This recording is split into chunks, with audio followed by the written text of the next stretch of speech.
Hey everyone, it's Caroline here. There were too many great things talked about in this conversation that I couldn't pick out just one quote to put at the beginning of this video. So you'll just have to watch the whole thing. Let me know what you think.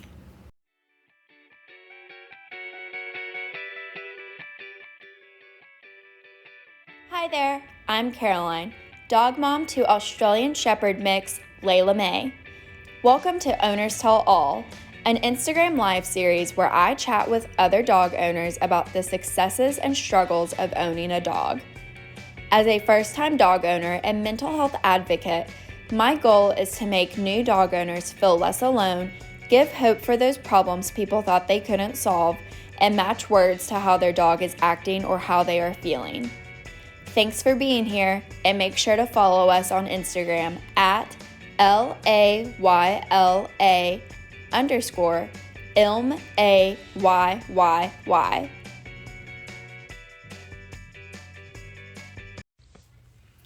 Hello, everyone. I'm going live tonight with Haley from Pause and Reflect. I'm going to give it a few minutes for everyone to get on here. Go ahead and send her a request.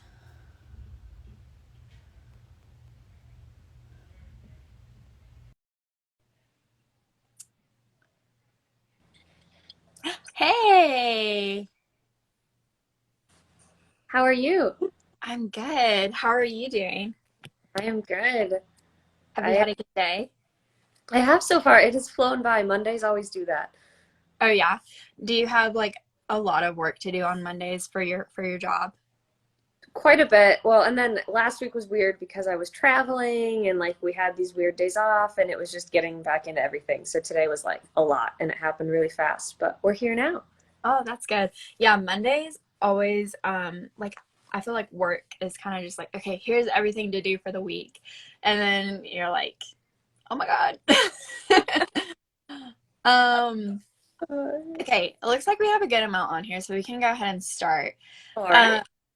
so if you just want to tell us like a little bit, who you are and like who Scout is, kind of like where you got her and when, that type of stuff. And then we'll get started into like the questions. Cool, cool. So here, let me show you all Scout because she's being hilarious. She just put herself here right before we started. This is a clothes drying rack. I love that. And we just like dry our like towels and whatever on it because we don't have anywhere else to really hang them in the laundry room.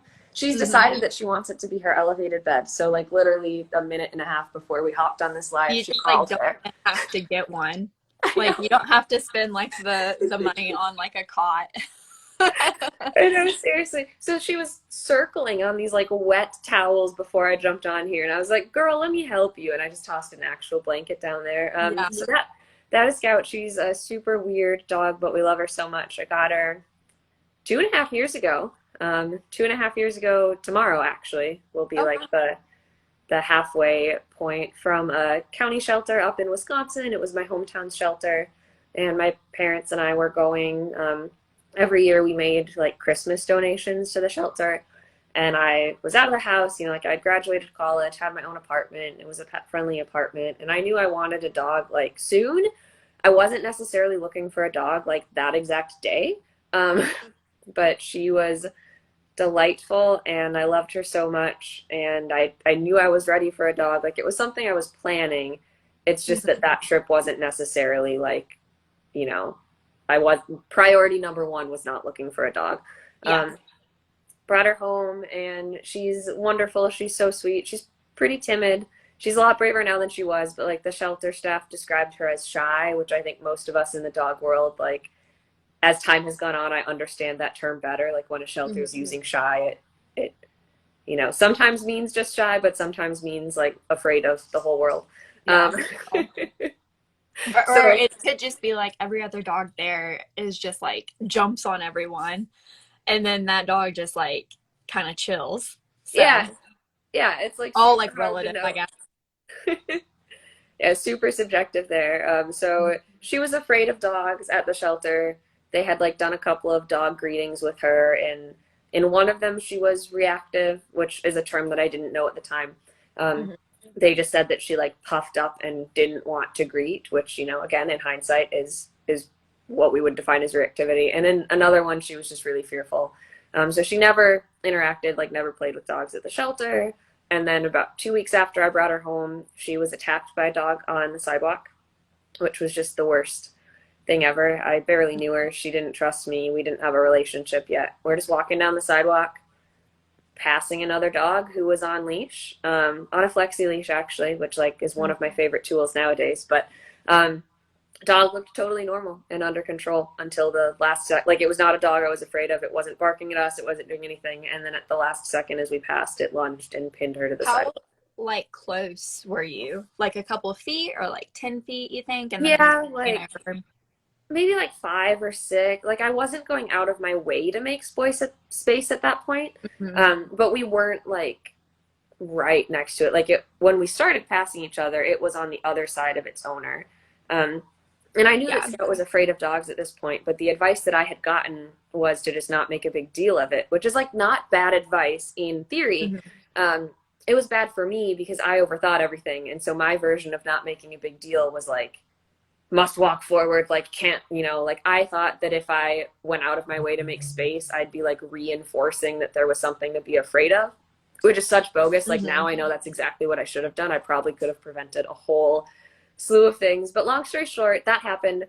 And then she went from being, you know, really timid and scared to reacting to every single dog she saw. She was like, screw this. You haven't kept me safe. Like barking and yelling at them keeps them away. So we're going to do that. And that's what kicked off a more in-depth training journey. But we're pretty much past that now. She'll react if a dog is being inappropriate to her or if she's surprised, which is fair to me. I also react when things surprise me. And if I walked into a bar and someone sprinted towards me, brandishing their arms to try to hug me, I'd react to that too. So like she no longer reacts in ways that I personally find inappropriate. Like if a dog is minding its own business, she's a little bit on edge, a little scared, but like we're mostly fine. Still afraid. Doesn't really have. Sorry, I just keep watching her. She's very cute over there on that little cot. I know. Whenever I do lives, I have to go into another room and just kind of like lock Layla out and be like, "You just can't come in here." I got her a new chew, so I like gave her this like rabbit ear before. Oh, nice. Take it. Bet she's in heaven. Oh yeah. She seemed very intrigued by it. I thought of you the other day. I was having a chat with Grace. I've been working with her, and how you said, you know, you like took the pay no attention to other dogs like too literally. We've been working through our play stuff, and on our last one, she told me to play tug for like a few minutes before I asked her for like a drop or an out. So I was like, okay, I can do that. So she was watching some of the videos I uploaded, and she was like, you literally like, you don't drop the ball for like a whole 2 minutes. I'm like, yeah, we're playing tug. You told me not to ask her for a drop for like 2 minutes. She was like, no, like let her win. Just like don't ask for obedience during that time, like during like the first few minutes. And I'm like, oh my gosh, like I've been like, you watch it. She's like, she was talking, she was like, I'm surprised by how much like strength and persistence Layla has, because she will go for like that whole 2 minutes without dropping the ball. I'm like, yeah, me too. I'm like, and she was like, no, you should just like play for like a good amount of time before you like ask for any obedience. I'm like, got it. But I told her, I was like, I took that very literally. Like, do not like do anything, like play for a full 2 minutes. So I'm like, okay, we'll do it. Which is, I understand completely. I mean, especially in the beginning. Yeah. I have a little bit better understanding of like what we're doing and why, and I have more context, and I know the terminology to have different conversations, and like, you know, we continue to grow and whatever. But especially in those early days, I like didn't know a ton of what I was doing. Like I got a little bit with my family's husky, and like, you know, I knew some basic things, but I was really ready at that point to cling to anything someone told me that would help my dog. I was just like, sounds good, we're gonna do this, like took it super literally. Whereas nowadays I look at things with a little bit more nuance, and like in hindsight, I understand, there is no black and white. But yeah, at the time they said don't pay attention, like don't make a big deal of passing other dogs. And I was like, sounds good. We will just, Yeah. I will. No, that's exactly how I took what Grace said. I was like, I will do this like literal thing. And then now she's like, okay, you need to focus on letting Layla win more. I'm like, okay, bet.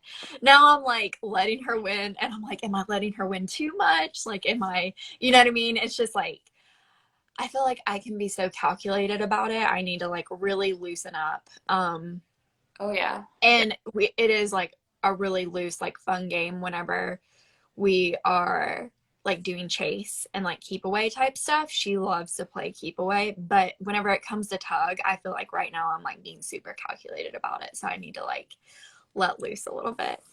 I've in my head. That was one of my biggest things. Like, Yeah.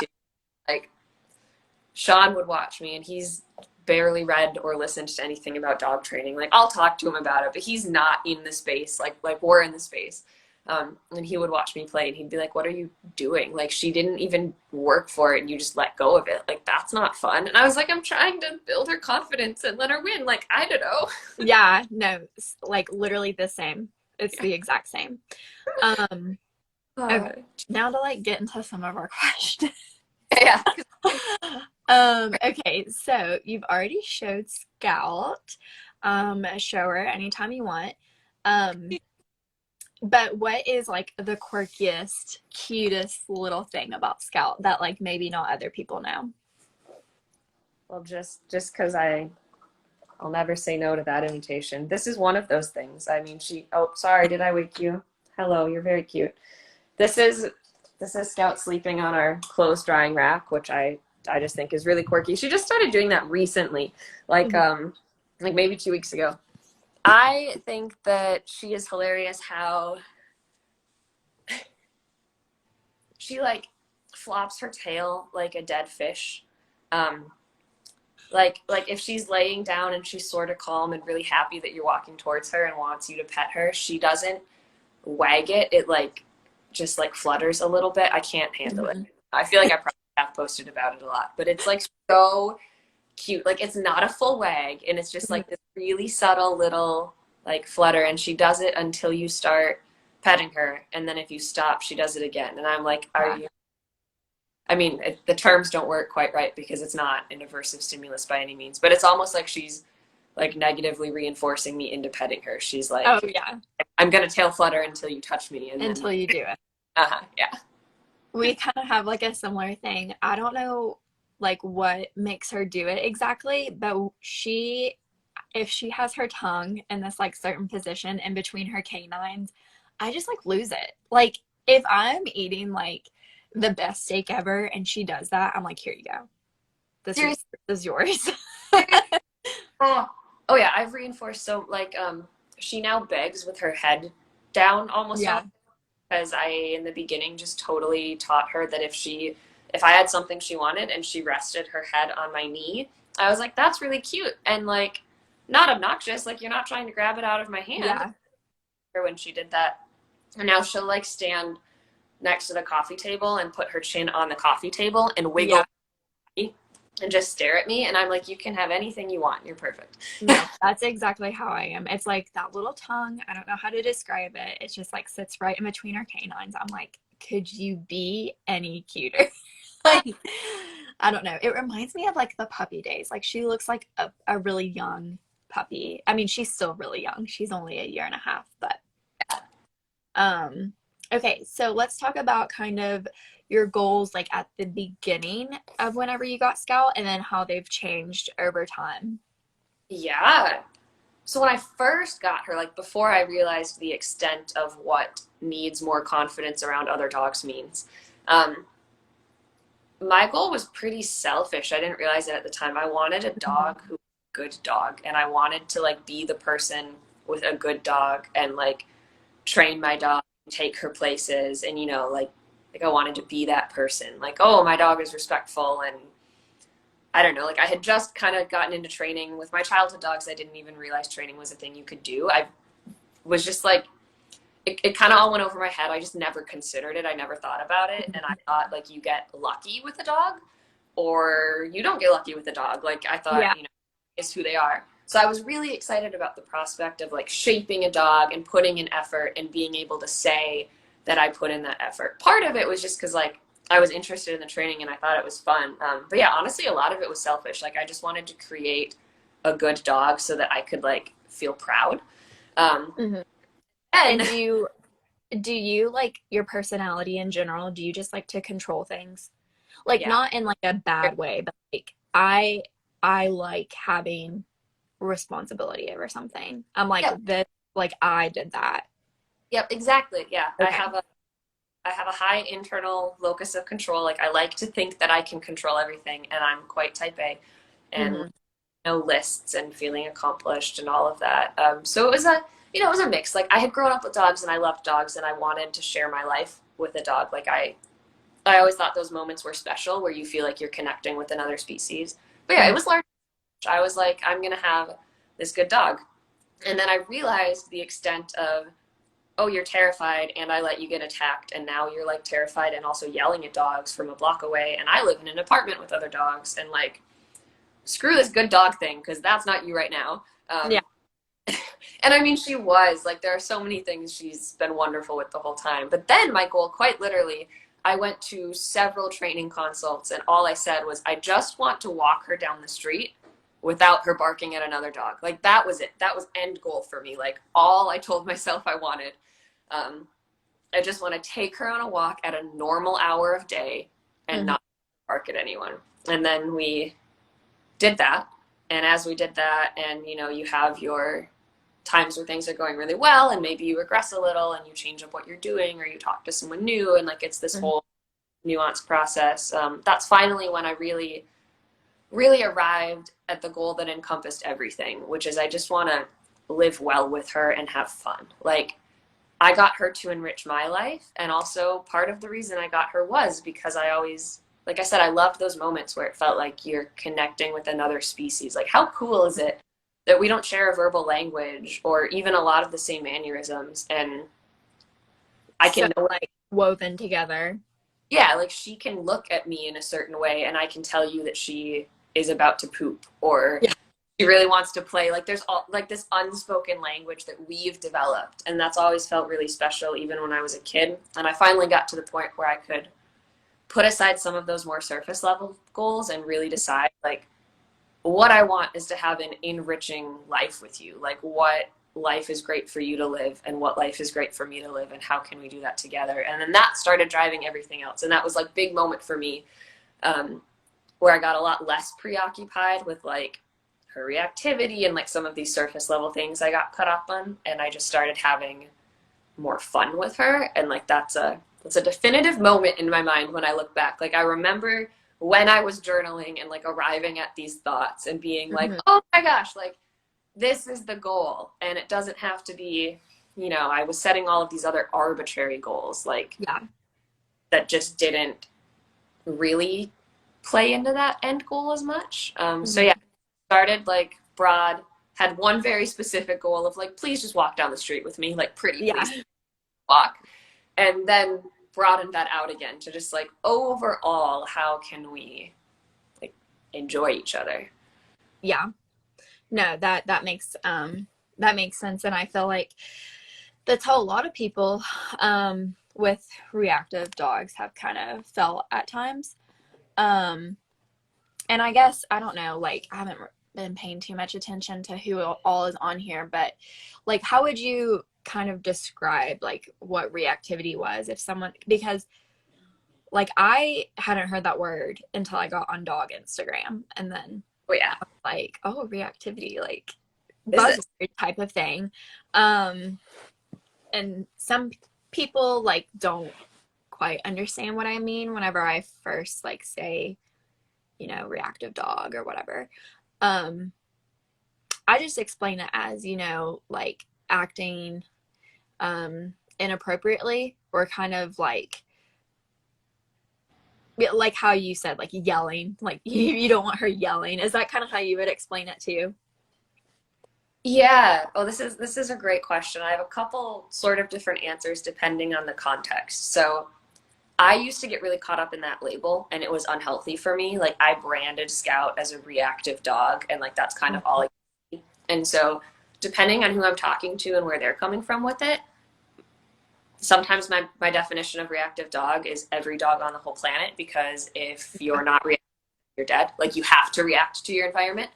And that was really helpful for me to like create a spectrum in my mind of the intensity of her reactions and whether or not they were appropriate. Like to this day, like like a couple weeks ago, I think maybe 2.5 now, we were coming back from a run and this dog in one of our neighbors' houses ran out of his front door as we passed and made a beeline towards us. And like, you never know for sure. It happened really fast. It was a blur. I'm quite confident this dog was not just trying to say hi. Like I think he was to hurt my dog. It was terrifying. And Scout barked quite a bit and like was kind of growling back and whatever. And I was not at all upset because if someone runs at you trying to physically hurt you, you're allowed to Yeah. yell. Fine. Like that doesn't bother me. So the definition that I see like really commonly used that I would say, there's the cheeky answer of every dog is real. Mhm.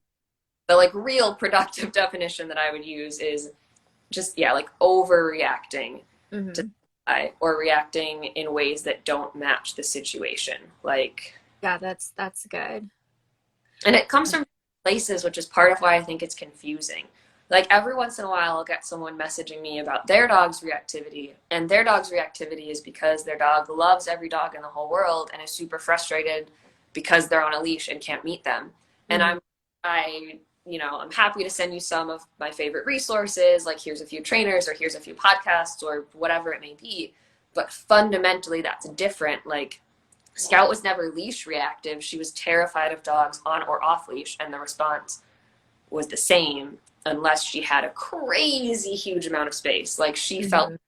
even off leash in a reasonable amount of space. So I think that muddies the waters too, because it's like if I've really stopped telling people that Scout was reactive, or if I do, I specify that it was fear based, or I'll Mhm. just say something like she's afraid of other dogs, defensive, words like that, because I think it paints a clearer picture. Because for a while, I'd scroll through the hashtags and like I wanted to find like minded people going through the same thing, and everyone's journey is just so different that at a certain level that almost wasn't productive for me because I started Yeah.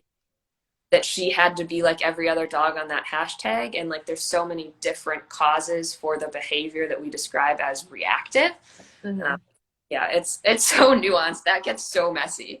Yeah, and I think like people tend to say it's like the more fight, but there's like all different kinds of like spectrum of reactivity. Like Layla she's never been like the fight. She's always been flight. It's like either she's good or she's like running away. But that's like not talked about as often, or I guess it's like kind of overlooked. Yeah, Um, get it. so were you like with a specific trainer whenever you were kind of had that like realization moment? I was doing some virtual sessions with Jay. Mm-hmm. His Do whole you think philosophy. like he helped you like kind of like come to that realization? Yeah, like especially his podcasts too. There's one called Lifestyle Training First and Structure, that just like changed my world at the time. Like where I was in our journey, it was exactly what I needed to hear. And Mm-hmm. that kind of helped inspire that idea of just living well together and like what things do you need to be able to do so that we can live in harmony and like not have conflict all the time and not drive each other nuts. Um, and honestly, I have Sean to thank for a lot of it because Sean and I had been together about 5 months when I got Scout. Didn't live together or anything, but he was around a lot. Like he saw me interact with Scout a lot. And there were a few moments where he was really honest with me and he told me, you got a dog because you wanted a dog and you were excited and this was supposed to be a good thing. And I see it making you angrier and more upset, bringing you joy. Mm-hmm. Hard to hear, and I wanted to deny it, and I wanted to say, no, I love my dog and things are great. I have this awesome relationship, and like, shut up. Um, Yeah. But he was, as he, 99% of the time is right. And I really needed to hear it. And it was kind Yeah. of that of someone who I really love who saw us interact firsthand saying, like, look, you're mad at her or at yourself or at the Mm-hmm. situation more than you're enjoying it. Like, what are you going to do about that? Because that's not why I got a dog. Yeah. Um, that was really helpful and yeah, very difficult. Like there were lots of tears involved in those conversations and me just feeling like a failure and super guilty about 10 things all at once. But I had to have that moment and be like, shoot, you're right. Like Yeah. I'm pouring my heart and soul into this. And also like, I'm not really having that much fun with her. Like that's an issue. Mm-hmm. It's interesting, and I feel you a lot because we went through a similar moment. So we actually got Layla more as like Bobby's dog. Like we paid for her together, but like we were gonna share expenses, but it was gonna be like more his dog. Like I was kind of like, yeah, like I'll get a dog with you, but like you have to take care of it type thing. And so, How the turntable. yeah, from like February, which is when we got her, until probably like August. So like around this time, July, August. So around this time last year, it was like his dog. Like I mean, we did like everything together, but like he handled the leash. He like Mm-hmm. did her, all of that. And I did like tricks, but like that was whatever. Yeah. So then he gets a job and goes into the office, and I work from home. So I'm like, okay, like it's just gonna be me and Layla. Like she does her thing, I do my thing, like whatever. Well, about a month or two in, there were just things that started happening. Like she didn't listen to me, like ever, just very like disrespectful to me, basically. But I also had never like shown her that I was like gonna be like a leader, or like I was going to like, basically it was just like our only communication at that point was like, you do this, and then she was like, no, I'm not freaking doing that. And I'm like, oh my god. And then we would like get into this like angry fight Mm-hmm. against each other. So there was a while that we just like we didn't like each other.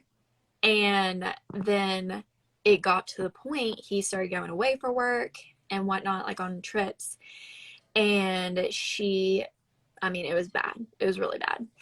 And to the point that like, that's when she started like having some of her like crate problems, where she was like guarding her crate and different things like that. There was like nothing I could do. And I was scared of her too. I was scared of dogs. Not scared of dogs, but I was like, you're growling at me and like I'm not gonna do anything. Like I'm scared. You know what I mean? Yeah. And so Bobby had to sit me down and was like, this isn't really how we wanted it to be. Like it was gonna be, more my responsibility, but just like how the way that things have like came out, it's your dog kind of now. And he was like, and if she is going to make you cry and you're going to have anxiety attacks every day, like should we get rid of her? Like should we rehome her? And I was like, I'm not rehoming a dog. Like I will not do that. And it was basically like after that conversation, it was kind of like a thought, and then it was like a true conversation, like we actually need to like sit down and think about this a little bit more. And I was like, okay, I'm not doing that. And then that's really when I was like, okay, we are going to start training. I'm like gonna figure this out. Started like consulting different trainers and like getting into everything, but I was just like, like I'm not getting rid of a dog. And so, I mean, yeah, it was just like a 180, like literally. But kind of like he had to kick my butt and be like, we have to figure this out. Because, as much as he loved Layla, he was like, I don't want to come home to you being like upset every day. I was like, Yep. I mean, yeah. But, yeah, so we figured that out. And then for like the first kind of like 3 months of our training, it was really just like setting boundaries. It was very, very, very, very structured. And that was kind of towards like the end of last year. And then starting in January is when I really was like, okay, we like each other now. And we're like at least like mutually respectful. Like, let's actually start working on our relationship. So that's when like play got involved. The 30 days of play was like a huge like eye opener to me about how we could like interact and engage in like a positive way besides like training. Oh Like, you yeah. know, like the training as in like heel, stay, that kind of stuff. Hmm. Um, and that was like that, even though it was like just a little Instagram challenge, it made a really big difference in my life.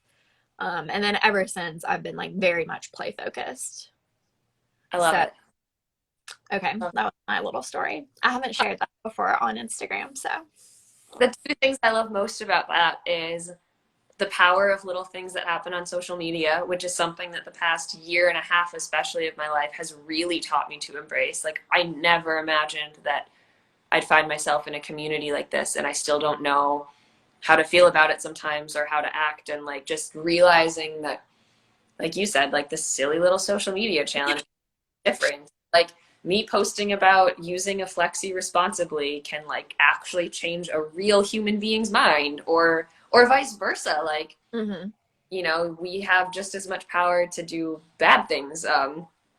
Yeah, like that's such a powerful idea to Yeah. me. And then also, oh my gosh, so much agree on the play. If I could go back in time, I would just play with Yeah. Scout in the beginning. Like, we barely played when I brought her home, or I kind of like thought we were playing and didn't really understand what that was, and it was like still full of a ton of conflict. And we used to play like double ball fetch, which had no cooperation. I was just like bribing her to drop one ball to throw the other ball, and there was no interaction with me involved. It was just like Focusing on the ball or both. the balls.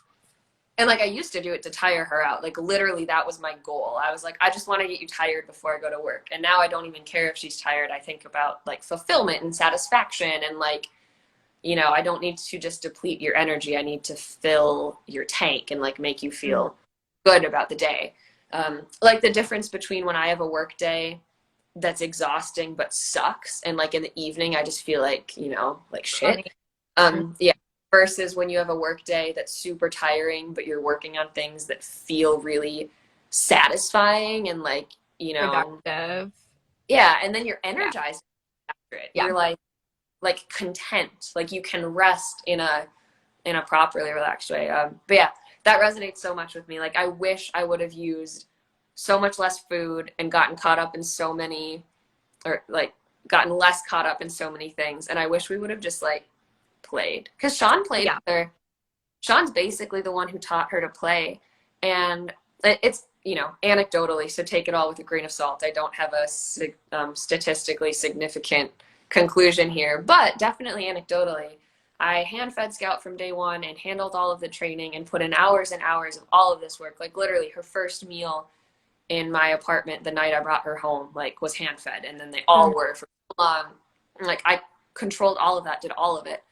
And Scout bonded with Sean arguably faster than me, even though he didn't live with us, was only sometimes, very rarely, if ever, did any of the hand feeding or anything. But when he was there, he played with her. They interacted as fellow creatures. And Yeah. I look back on that, it's just crazy the difference. Like, we've developed a really good relationship too, don't get me wrong. But yeah, man, I just wish I would have played so much more. Yeah.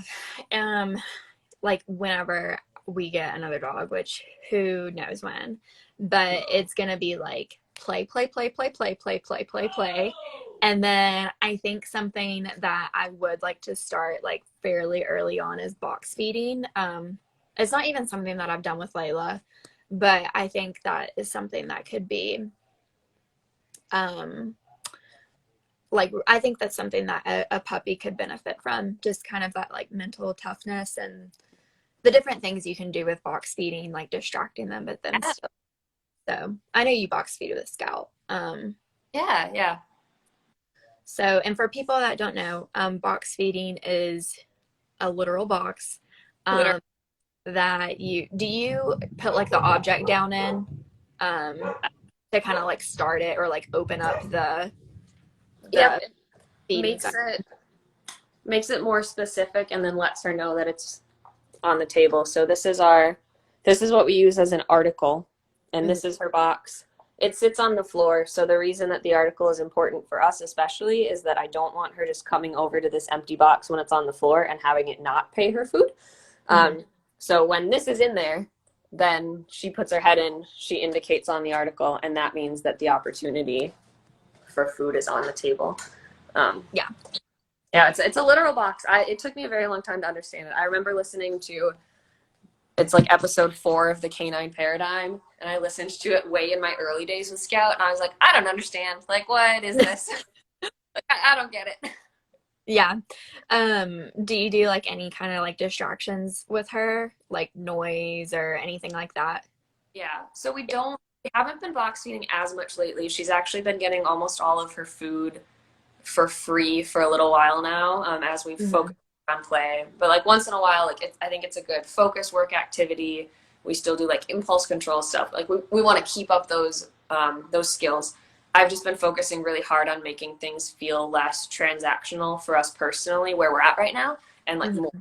focused on that play and like here's some food for free. And like I kind of wanted to see how much we were relying on food, to be honest. Like if you have all of your basic needs met, do you still really want to engage with me? Because if you don't, like that's not good. Like I'm just depending on resources that you need to survive, then like that feels kind of bad.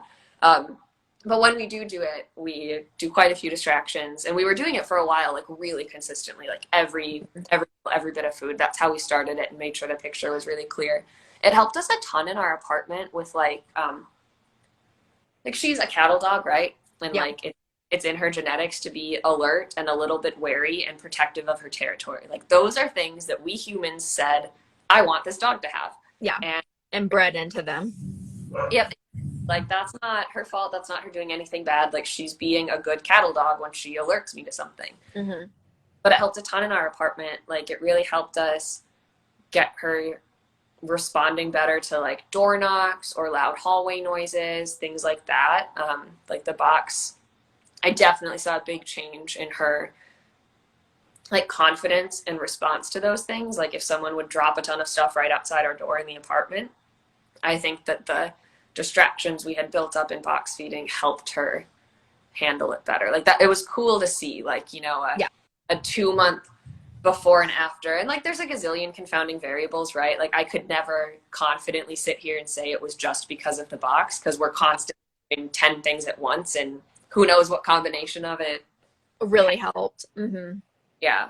But I certainly think it was part of it. Plus it was just kind of fun. Like you know this about me. I love just being a doofus while training. Like Yeah. if I can make a fool of myself, then all the better. Yeah. So it was great because I'm just like dancing around her all silly while she's in the box, and I'm like picking up her back legs while she's in the box, and just like all sorts of nonsense. That was really It's fun. it's fun. Like even like during play, you're just like, okay, what? Like my creative side is like, okay, what can I do? What can I do to like make this like different or fun or novel, like whatever. Yeah. Um, Somebody did ask if you were to go back, would you still hand feed or would you add just like in a lot more play? It's a very good question and something I've thought a lot. I've been trying to get my thoughts more straight.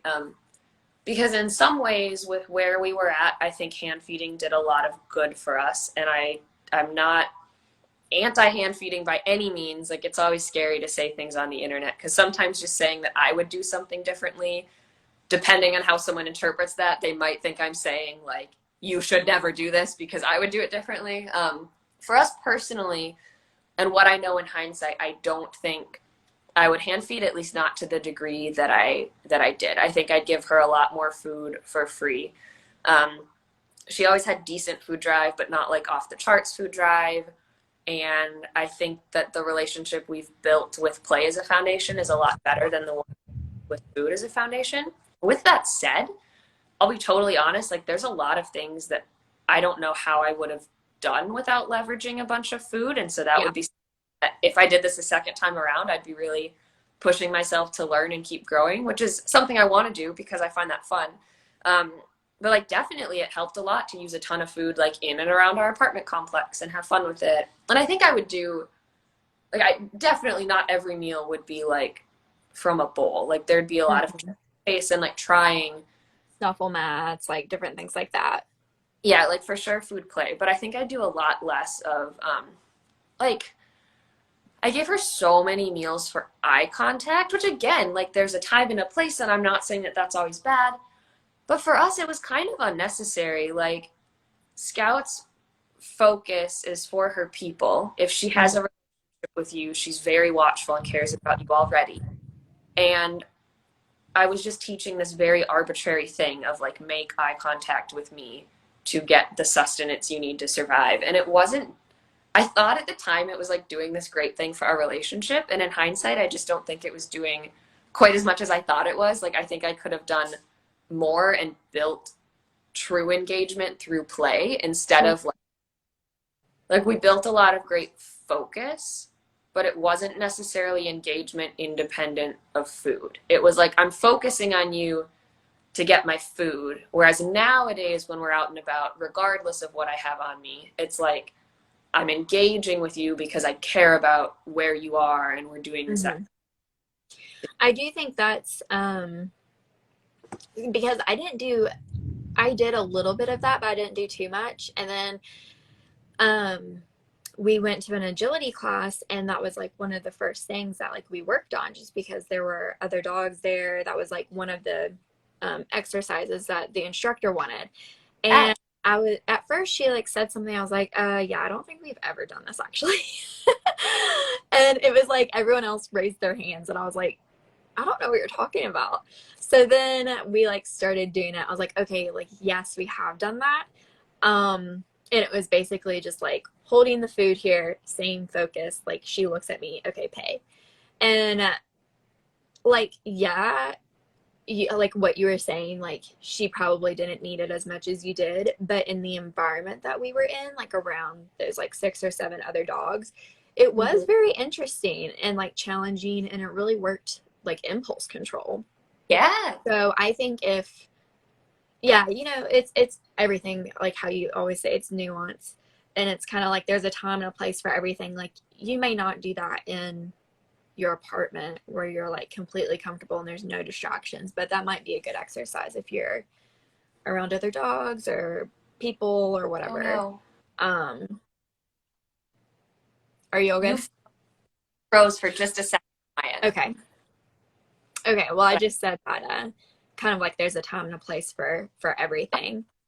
And then let's see, someone asked, how did you clarify your windows and paint the pictures for Scout initially? I feel like that's going to be a very long conversation. That is, yeah. Even you just asked such an innocent question of like what I handle again, and I was, here's a really long answer with a ton of, you know, caveats involved. Yeah. Yeah, I get asked that a lot. I do have a guide on our profile that compiles the posts I've made on Windows, and I always point people to J Jack's foundational lesson plan, which is free on his website and talks about it. I'm definitely not an expert. We did it in a really like so if you're We have a really bad storm going on. That's probably why it cut out. Oh, that makes sense. Yeah. But yeah, I recommend going to those places for you with it, because it was like a very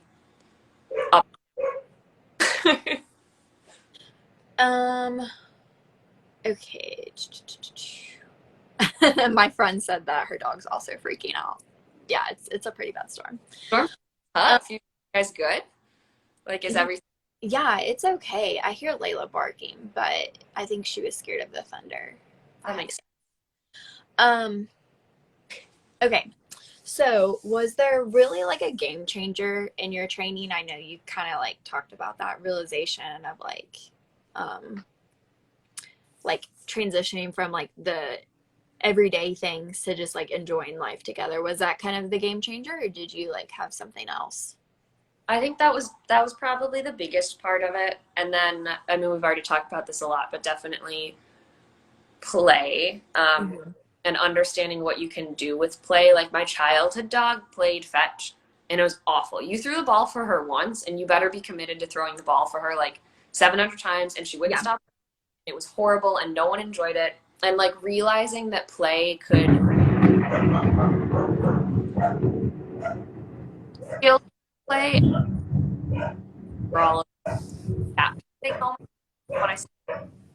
It's not like high up like there's skills involved with that regulation, and there's like realize that I could train, like teach things that she needs to know through a game was huge. And then like middle ground where like I don't know, I started off and didn't know a ton about methods and styles and like really wanted to respect Scout and like be kind to Scout, and then I went kind of like too far, honestly, like started to go in a direction that I'm currently not comfortable with, where I went far on the end of like correct what you don't like, reward what you do, like making it very mechanical, very just straight up operant conditioning, and kind of like for a while not really respecting that Scout was scared, even though I knew she was. And so then finally reaching this middle ground where it was like, I'm not going to coddle you and I'm not going to adjust my entire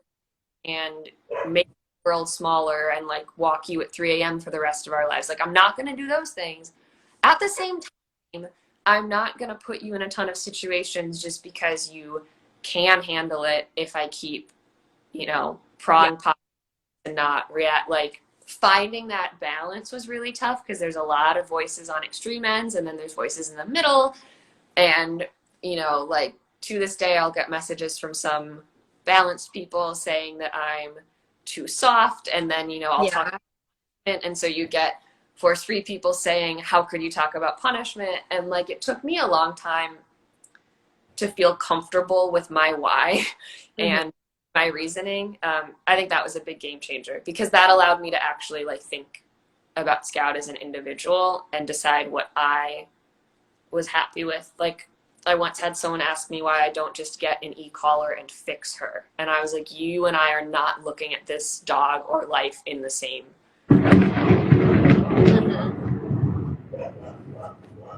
Yeah, like that was a game changer where I had to be comfortable with what we're doing, existing in this and like a tool used to apply a method, but a tool isn't a method. And like not broken, she's great. And like, how all of that, like just those thought processes, like lots of self-reflection and confidence that I had to gain, that was a game changer. Yeah. And just, I mean, that's another thing, like social media, like, yeah, the thunder is pretty wild. And I'm like, so sorry if the audio is cutting out. No, you are just fine. Okay. Yeah, the thunder is wild. Oh yeah. Just like social media can just, you almost like have to like take your emotions out of some of it. I mean, I have only had to dealt with that like once. And it wasn't even about like tools. It was about like my, how we got Layla from a backyard breeder. Which I like now know, like, don't, be a little bit more like educated and research and whatnot. But I have a ton of thoughts on that. But like it was kind of just like, okay, I have to like make this cookie cutter response and just like copy and paste it. And like because I was just like, if I put my emotions in it, then it's like I'm gonna have a fight on Instagram, and it's like, is that really worth it? Yeah, like that's not healthy for anyone involved, and like not healthy for our dogs either. Like earlier on, I used to get caught up in it a little bit more, and then and again, Sean was really helpful here. But I'd have to remind myself, like, why am I on this Instagram space in the first place? Like, because is it healthy for Scout if I'm hunched over my phone, angrily typing and exuding negative energy and like putting that into her environment? Or should I just like step away and say that that doesn't matter and what matters is the creature in front of me? And like way easier said, but every time I frame it in terms of like what is best for my dog, that like Yeah, that always helps me be like, okay, it's not good for you if I spend an hour and a half here being, super upset when I could be hanging out with you and like we could Yeah. say. Yeah. No, you're exactly right. I love seeing people's comments on here. Can you see I, them? I do. I wasn't paying attention at first until you mentioned that a few people had asked questions. I'll be honest, lives are still like I'm not good at them. But now I keep getting distracted at the bottom. I'm like, hello everyone. I know. I know. Hello. Um, I um I'm getting distracted by the thunder, but that's whatever. Okay. Do you feel like your foundation with obedience is a big part of your success, or do you think you would have gone at it from a different angle initially? That kind of comes back around to play. I feel. Yeah, that's a super good question. I think in my perfect world, Scout needs as little obedience as possible because she can just live and handle the world without being under a command. So to be really, really clear, I do not think management is a dirty word. I use management all the time. I know that sometimes there's conversations about that. So when I say this, like I am not saying it's bad at all. Like literally Mhm. every day, at least once a day, probably we use some form of management. I do think that using obedience to navigate the world is management. It's really impressive management. Like if your dog can heel down the street past a trigger, like hell yeah, go you. That's Yeah. fantastic. Super impressive. But to me, like just for me personally, in my perfect world, Scout doesn't need to be under a command to be making good decisions and fundamentally feeling comfortable. So, like for her specifically, and where we kind of have the dog being different, and like if Scout was a different dog, like if Scout was my neighbor's dog T-Bone, I probably would be answering this question differently. Yeah. For her, 99% of the times that she's ever done something that's been inappropriate, it has stemmed from a place of fear and insecurity. Um, Almost never does she do something bad because she's like over exuberant and like feeling really brave. So, building up her confidence in the world and her trust in me, which we've mostly done through play, like that's where we've had the most success, has been the biggest game changer for having her out and about because it's very different to watch Scout holding a downstay at group class where she's scared because there are other dogs around and she'll hold that downstay. Like we've proved her downstay a lot. It's one of the things I'm really, really proud of it, honestly. Like I can say down in just about any environment. She will go down and she'll stay down pretty much regardless of what happens, which like I'm proud of that. Like Yeah. I don't Like a big deal. yeah, I don't regret that we've worked on that. But there is a difference to me between saying down in a group class around other dogs and she holds it, but she's really scared, um, versus watching her be comfortable enough on her own to lay down in that environment and make good decisions, not because I'm telling her to. Like, I really prioritize the latter now. And again, it all goes back to who she is as an individual and like what our individual lifestyle is. Like, I'm thrilled that she has the obedience she has. Do not get me wrong. Like, super thrilled with that. When Sean's family was visiting, we put her on the place command sometimes. They're much less comfortable around other dogs. Like, I'm so pleased with, um, like, I love that That that's an she's able to, yeah, and that she's like able to handle that and not be like frustrated to no end, like, why can't I get up type of thing. like that she can do that. Like, I'm really proud of that. And I think that's great. Um, but I think for her, like, the biggest game changer has definitely not been obedience. Like Mhm.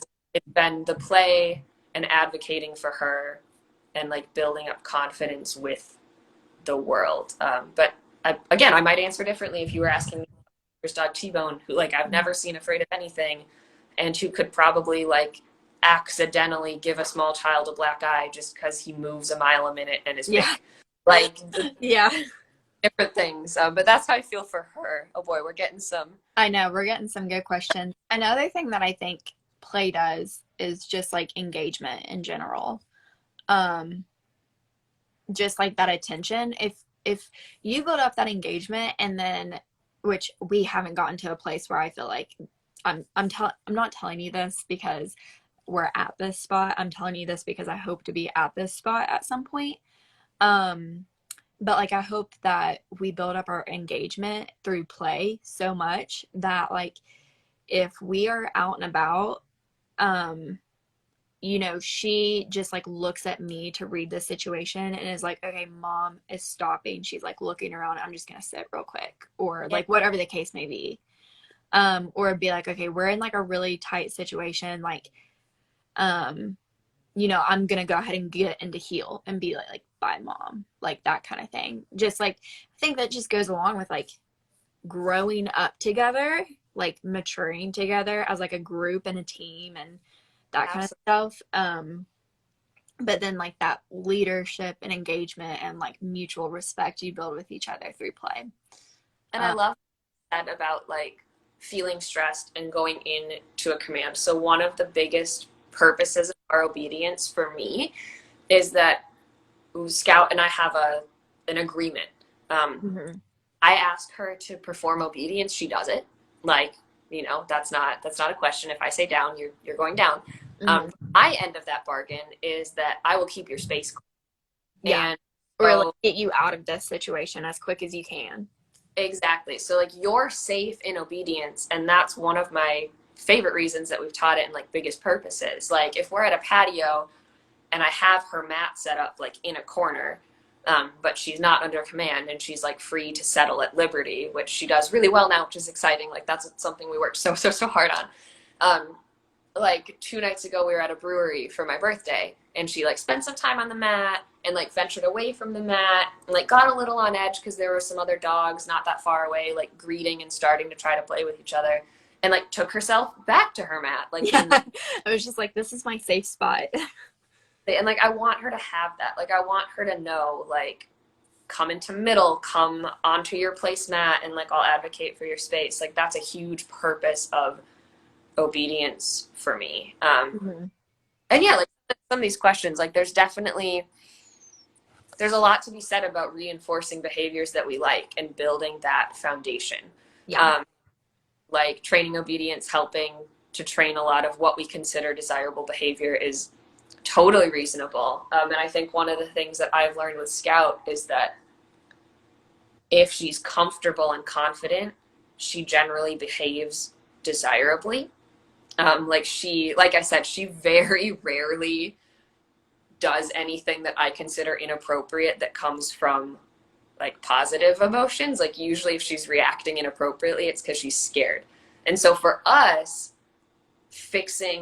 not fixing, that's not the right word. And it's always a work in progress, but growing that confidence helps take care of that issue that would have a need for obedience in the first place. And like that's us and that's her as an individual. And I keep coming back to T-Bone. Like if T-Bone was my dog, I'd be fulfilling him a lot, and then I'd also probably be putting a pretty good foundation of obedience on him. Yeah. Because I think we would need to use it as management more often. Mhm. Because it kind of veers, like Scout leans this way, and T-Bone is very much like in the opposite direction. So lots of nuance there as always. Yeah. But I think we've mostly answered these questions. I guess okay, so just to kind of quickly go through these, do you think box feeding was the most important confidence building exercise, or do you think that was something else?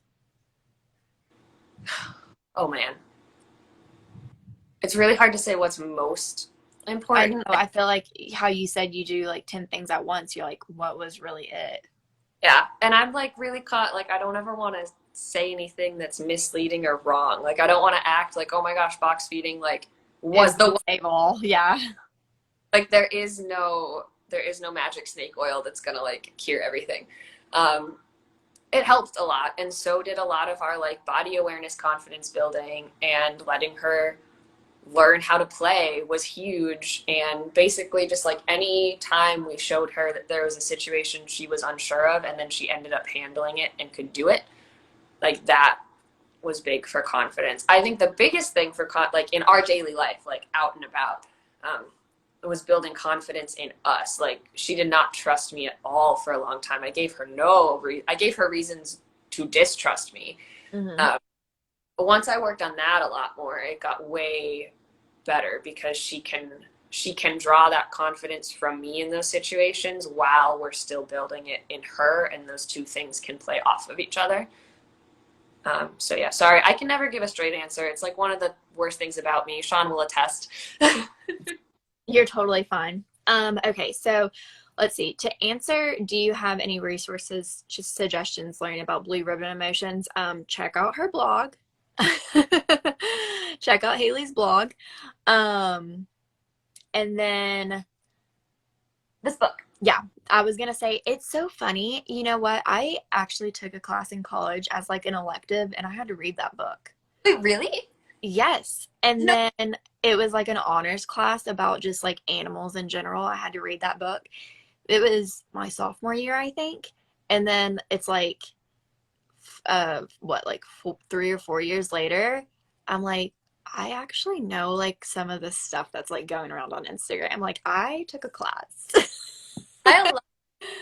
Oh, that was a fun book.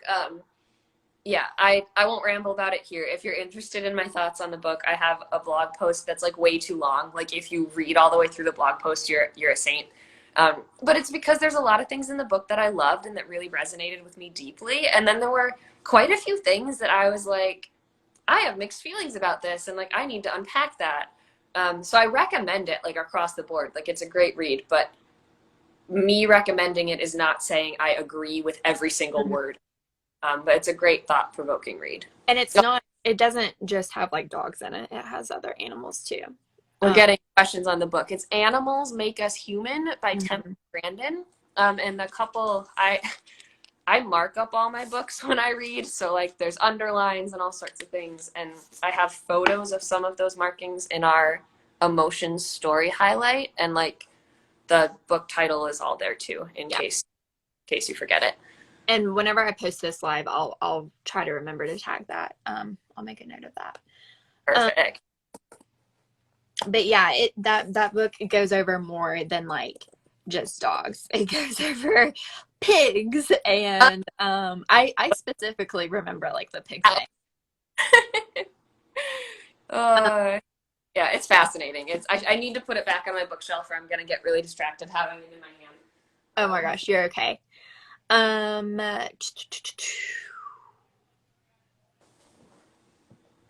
my gosh, there's so Yes, many. Animals Make Us Human by Temple Grandin. Yeah, That's correct.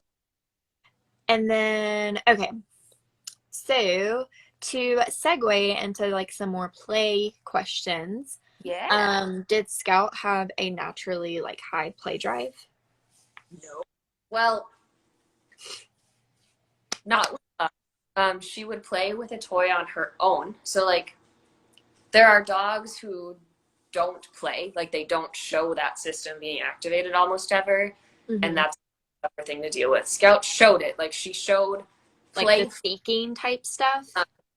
Yeah, like she, sorry, she's over in her little cot bed scratching herself, and I just hear because it's not a bed, because it is a clothes rack, I creaking under her. I'm just waiting for it to like fall. Yeah, so she had the aspects of play, like she was interested in consumption and like some of this, but not with us. Like she wanted to engage with the toy, did not really want to play with us. And then very much like is still a dog to this day who will not play if she's uncomfortable. Like play is a great gauge of her mindset. So if she's able to play in a situation, that's a really good indication to me that she's feeling good, like things are all right. Like she will take food before she'll play. So like if That's like, how Layla is too. Yeah, playing's like a better. And even like the like the hardness of her play, I should say, like how willing like she is, like how fast she's going, how like hard she bites, if she will grip onto it, and if she's like hesitant to like jump, or like kind of if I'm kind of teasing her, with the toy, and she's like even the slightest bit hesitant, I'm like, what is wrong? Yeah. What is wrong? such a good gauge because like Scout would, she would hold a downstay or take food or heal in like a whole bunch of environments but still be uncomfortable. And then that really helped me, like using that as a gauge is better. Like we've proved obedience to the level that that's no longer a good gauge of her mindset, because I've seen her be really stressed and still listen to an obedience command. So like, it gives me a bit of information. At least she's Mm-hmm. not panicking to the degree that she can't do a known Yeah. command.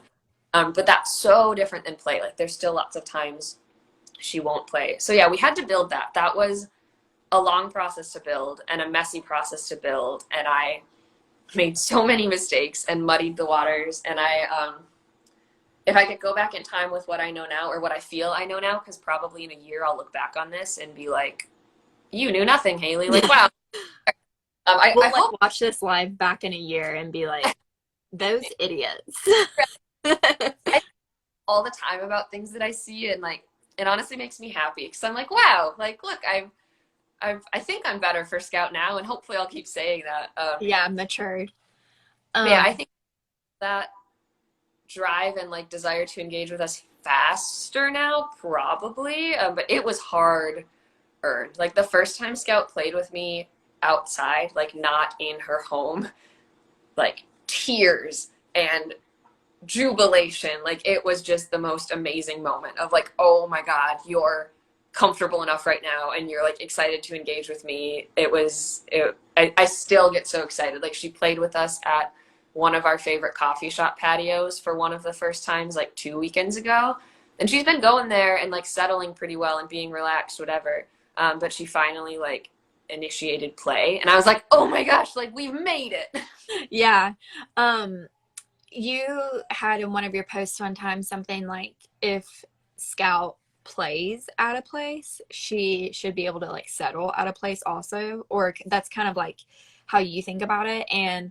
Um, and like that's something that I like am always thinking about. Especially not in our house, but whenever we go to a new place. And then like everything, like you'll play, and this happened to us the other day actually.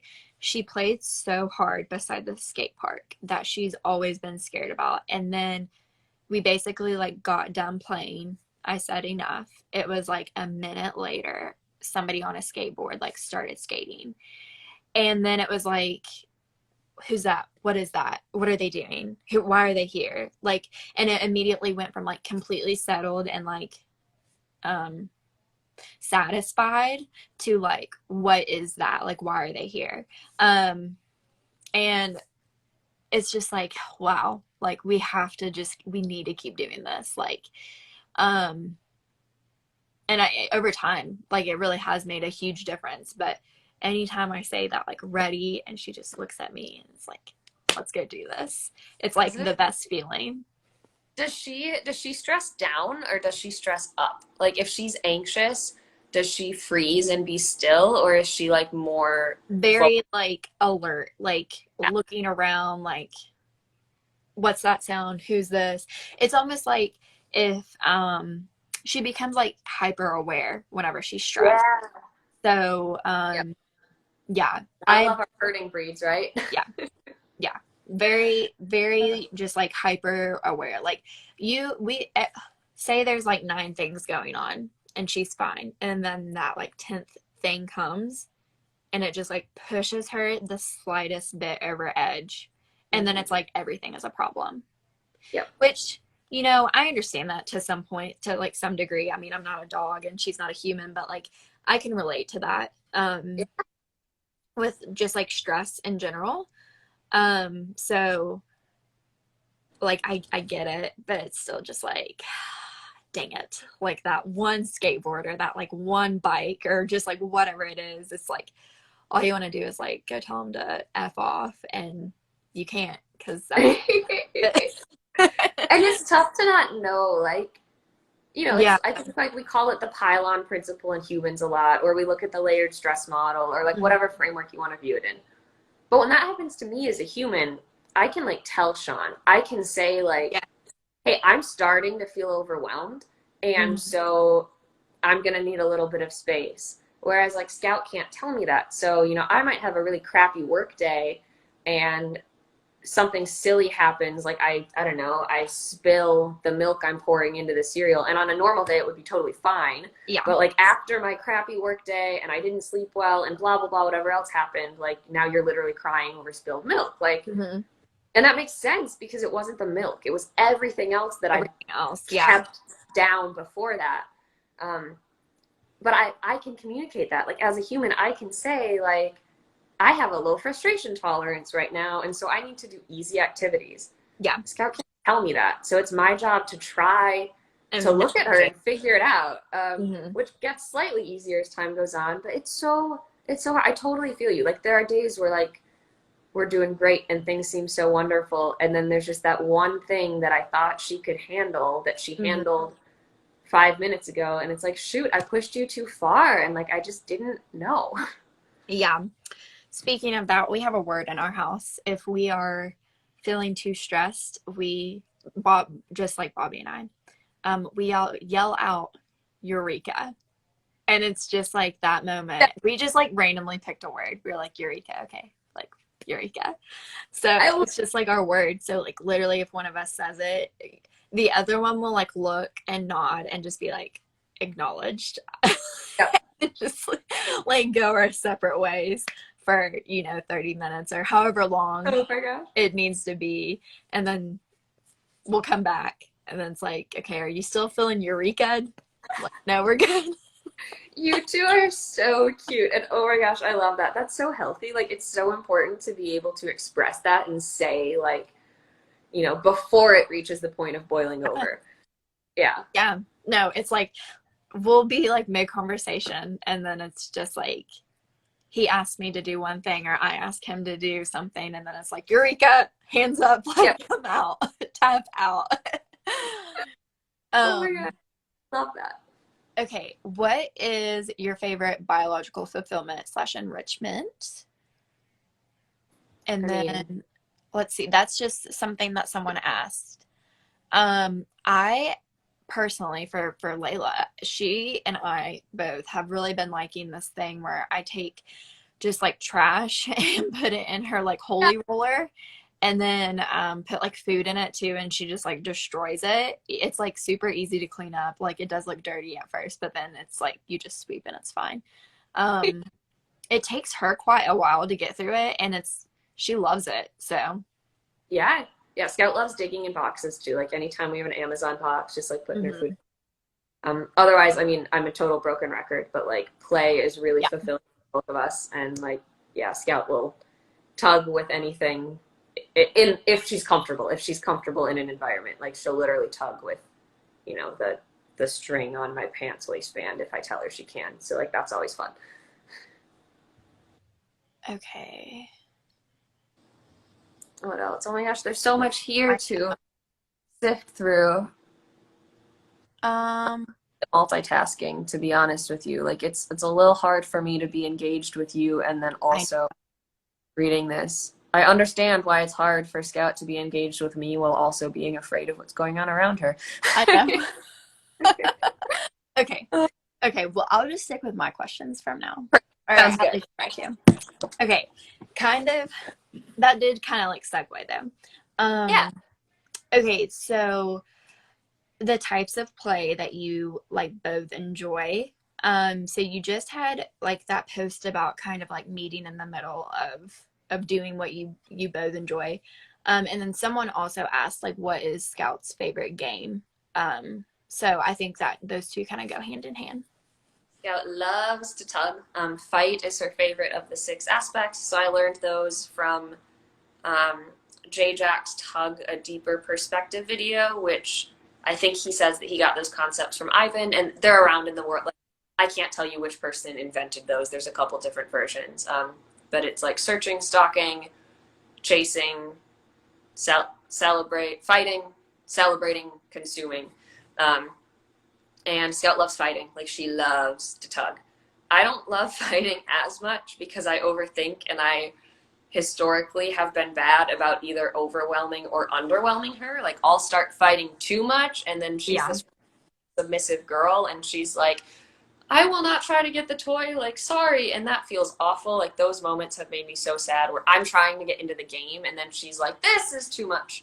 Or I'll go the other way where I'm like letting her win every 3 seconds when she's not doing anything. And she's like, this is fun. Like, I'm not understanding the objective. And understanding that the objective was to win possession of the toy was big for me. Like, that helped me think of strategies and like understand what she was going for. I like fetch a lot because I can stand in one place and sort of like have fun with it. And it's cooperative, not competitive, which just aligns better with me as an individual. Like, it feels really amazing to be cooperating with Scout, and she didn't fetch for a long, long, long time. Like, getting her to chase and catch was huge for us. So when she comes back and like literally tosses the Frisbee at me, like, here you go, have this, make it fly for me again. It's just the best feeling. But she doesn't like that quite as much as Tug. So we try to do we like to warm up with Tug and then throw a bit, because I don't like her sprinting on cold muscles that much. So we'll try to like Tug for a bit and then switch between. But yeah, she will literally like a pine cone or a ball, or like I had someone tell me once that like I've seen conversations going around about like squeaky toys and whether or not we should give them to our dogs, and if they encourage the dog to like run away and just engage with the squeak instead of engaging with us. And I'm like, Scout, I've heard that. Yeah, super interesting. And like I can see it for some dogs depending on the Scout will bring me her squeaky toy and be like, hello, this is a small squeaky object, let's tug with it. And I'm like, where do I even hold it? Yeah. No, that's so funny. I so agreed that like Layla doesn't like fetch as much. She loves keep away. Like chasing, like me chasing her chasing me type thing. That's so fun. I don't like as much because I'm always like, what if I trip? Tell me about And I have before, like thousands of times. So I'm always like, oh my God, I really don't want to like bust my ass. But I really like Tug. And so I like just did not let her win enough for like 2 weeks now. And then Grace is like, you need to let her win more. And then now I'm like letting her win and she's like, what do I do? So then it's like, okay, I know you love to play keep away. So as soon as she gets it, I'm like trying to go after her. Yeah. To like get her excited and celebrate kind of thing. Oh, that's so fun. I love that. And then, okay, do you ever have a moment, which I guess you kind of like said, like she always loves to tug. If she's like pushing something in your face and you just like, you don't know how to tug with it, like it is that like little squeaker or whatever, like what, or you just don't feel like playing tug. Do you ever have those moments? Sometimes, yeah. Like, what do you do in that moment? Yeah, usually I just tell her that I'm not going to engage. So, like, I can verbally signal that with enough and just say, like, no, like, we're not going to play right now. She's usually pretty good at reading my body language. Like, a lot of the time, I realize I don't actually use the words all the time. It's just, like, everyone is picking up from the context that we're done playing. Mm-hmm. I for sure have those moments, though. It's tough because play is something that we worked so hard for that I'll be honest, 9 out of 10 times that she initiates it with me, I'm like, heck yeah, I'm so honored and happy that you want to play with me. So, like, I will. Sometimes it's short, or if I'm not feeling it, I'll be like, oh, like, all right, yeah, like, I'm so happy that you're playful right now. This is a win. This is amazing. And I'll do it for a little bit, and then I'll, like, tap Shannon. Or even, yeah, just like keeping it short. Other times I'll try to find like how, like, you're expressing a desire to me, like you're telling me that you'd like to engage or like get this going. And so I'll try to think sometimes about how I can do that in a way that feels better for me in the moment. Because like if I'm having a horrible time playing tug, like it's not going to be that great for her either. Yeah. So that's her favorite game. Maybe I can play fetch with her instead, and then, you know, she's having maybe not quite as great of a time, but like I'm having a better time and we're meeting in the middle. Mm-hmm. Or, you know, maybe I can, like, we'll play really low energy play. That was a big thing for me. Like once we got her interested in play more, to show her that play doesn't have to be crazy over arousal. I think that's actually a misconception when talking about play and training, is like sometimes people are like, if you're saying that you play with your dog all the time, like aren't they adrenalized and like over aroused? And it's a totally fair question.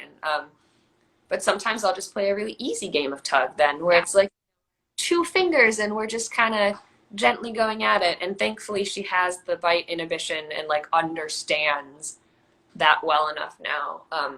But 100%, sometimes I'm like, no, like I will lay on the floor with you and we're gonna like snuggle instead. And I just have to like tell her that, I'm not gonna put myself in a situation where I'm gonna get annoyed, because it's good. But No, totally get that. Our personal play is like very, very low energy. Because if not, she like is a herder, so she's just like mouthy. And if it gets too high energy, it's just like I come out with like scratches and like bite marks, even though she didn't mean to like bite me. It's just like she's mouthy because she's a herding breed. absolutely. So yeah, kind of have to like pick those battles. And then For something that, what is it? Oh, I just said for sure. I was just agreeing. Oh yeah. Um, Something that I kind of thought of like last minute. So if you are like playing and then maybe a distraction comes up, and you can like tell that she like saw it and was like a little bit alert to it, still like engaging with you, but kind of like is side eyeing like whatever the distraction may be. How do you kind of like keep the like how do you keep the momentum up that she's like, okay, I like need to just forget about that and then like keep focusing kind of on like the game, if that makes sense. Yeah. If, if it's safe and she like stays engaged, so like if I see her struggling a bit, like, let's say we're playing on the beach and a dog passes us, she'll probably side eye. Like she's still at the point where like she's scared. She doesn't want a strange dog approaching her. She kind of wants to know where they are. But she trusts us enough and is like, her play system is activated enough that her fear system can only be activated so much. And so if she stays in the game, once the dog is passed and is like a safe distance away, I let her win usually, to be like, that was amazing. Like you fought through that and you won. And we try to celebrate, do a little victory lap. Like I try to make it a very exciting win. But I keep us in the phase where we both have possession of the toy until it's past enough that I can tell she's starting to come back, because otherwise I run the risk of, like, I think it was a Jay seminar once where he talks about how if you're in that phase where dog and owner are both possessing and like fighting for it, it's much harder to actually get torn away from the game. And that's very true for her. So like if I let go of it right when that dog passed, like we're at the point now where she wouldn't react, she wouldn't freak out, but she would definitely just like hold the toy and kind of like stare with her ears and like be very alert. But yeah, if she pushes through that feeling, if she stays in the game with me, then she gets to win, she gets a big party, and then we make sure that we start upright again. Like I won't, if she fights through a distraction for me, I make sure that I don't end the game right after. Like I try to keep it going and like give her a good like wow, you did amazing. Mm-hmm. We're gonna keep it fun. If Bobby is with me, then 9 out of 10 times, if she starts to get distracted, we will automatically go and play monkey in the middle, because chasing is just like that thing for her. So it's okay, like we are going to play monkey in the middle, and like she is going to really have to like fight for it to get the ball. It's a game that we play quite often. If he's like here, if he's around, like whenever we're playing like monkey in the middle, for sure. It's such a fun game. I actually was talking to someone the other day. They didn't know what monkey in the middle was, which I thought really? was crazy. I know. I was like, what? Okay. Hi, Scout. She ran over from her clothes rack. Hi, sweetie. Okay, let's see. All right, so navigating away from play a little bit. If we were just talking to like anyone on the street about being a respectful dog owner, what are like some of the things that you would say just so that they know to respect your space and kind of not give them a whole big spiel of what you're going through, but like, Okay. I think the shortest answer I'd give is just trying to let them know that not everyone is comfortable around dogs.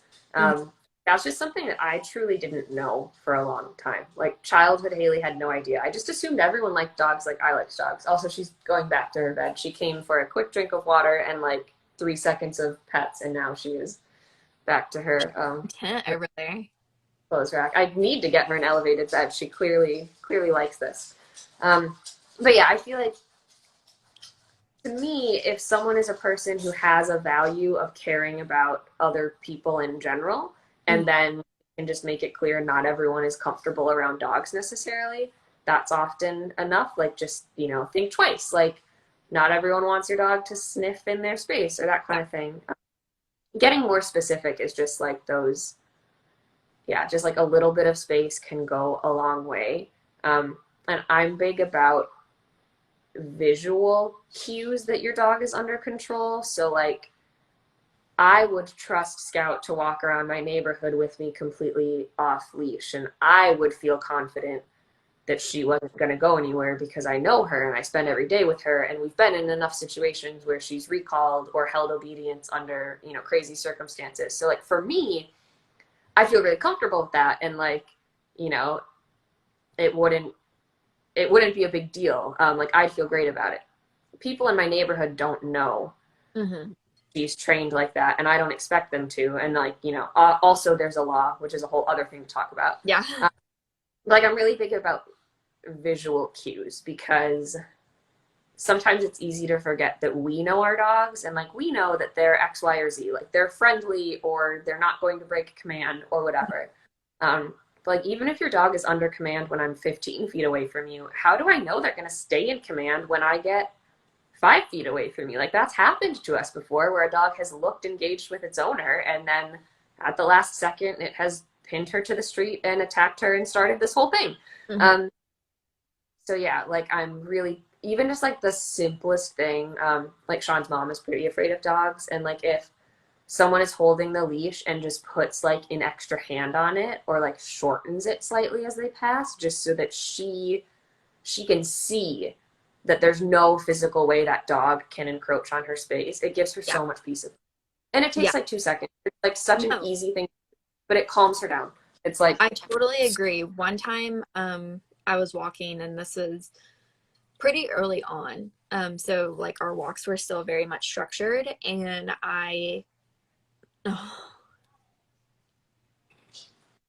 she's relaxing.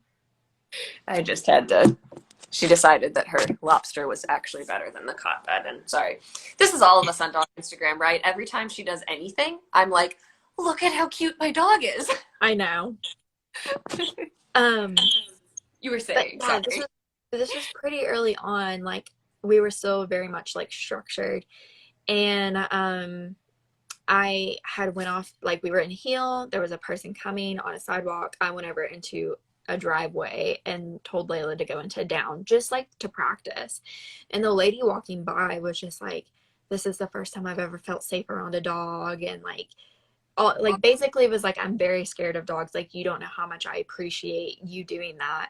And I was like, I was just doing this like to train.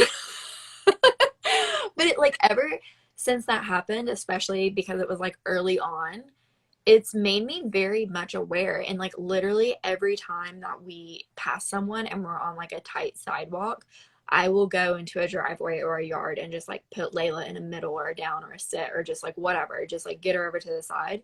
And over time, it's actually taught her that if she sees someone up ahead and she's just like loose leash walking, she will automatically like veer over. And it's just like so nice. It is, yeah. So, it's so much to people, and it's not difficult. Like I try to like, how do I put it?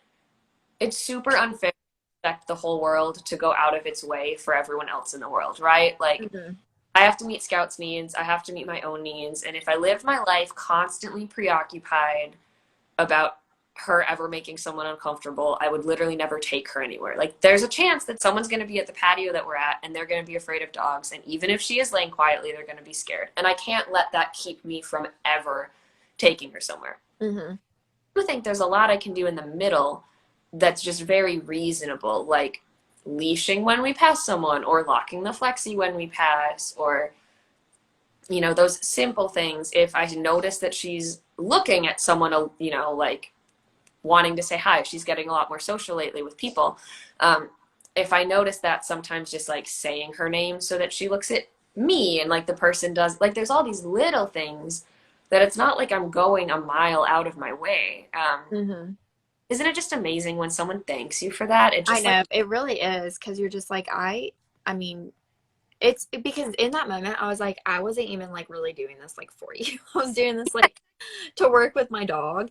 And then it's like, but it just made like such a huge impact on my life that literally every time like we just veer over a little bit, because that one time just like made such a huge difference to me. yeah. I love that question. That's such a good question. I know. And you know, I honestly like never thought I would be able to take Layla around my grandma. Just because she has been bad about like jumping up on people in the past, and just like she is like super, I don't want to say like hyper, but like if she does get aroused, like she gets aroused. Yeah. And I, for like the longest time, I was so scared. Well, I finally did it like 2 or 3 weeks ago, I think. And it was just me and Layla and my grandma. And the whole time I was like in the house, but I was like holding Layla's leash, like not like tight or anything, but just like just holding it just in case. She's Uh-huh. let it go. Like, I'm nervous. She was like, just let it go. Like, she's fine. And like, she ended up just like laying down beside me and falling asleep. And it was Yeah. just like so nice. Um, there was even a point that like my grandma was sitting in her recliner, and like Layla brought up her bone, and she like wanted she wanted my grandma to throw the bone. I was like, Layla, you can't. I love I it. mean, you can do that, but I was just like, please be careful. Like, she has bad knees.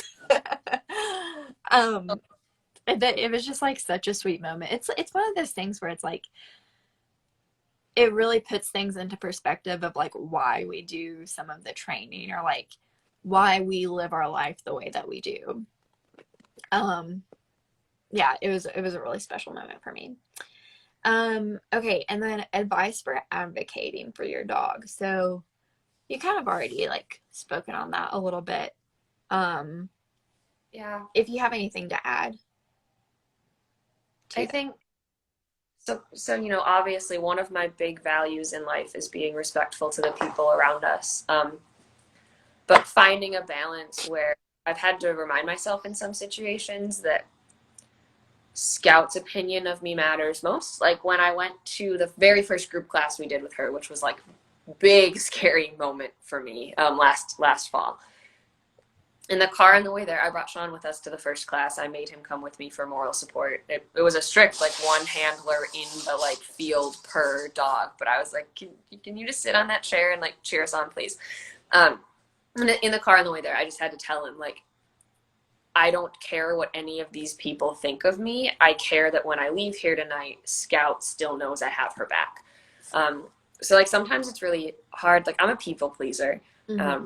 That isn't super obvious, and I am conflict averse, and it's not natural for me to like be super bold and assertive. That's one of the reasons that I'm constantly justifying and acknowledging nuance, because it's just not natural for me to say like, this is how it is.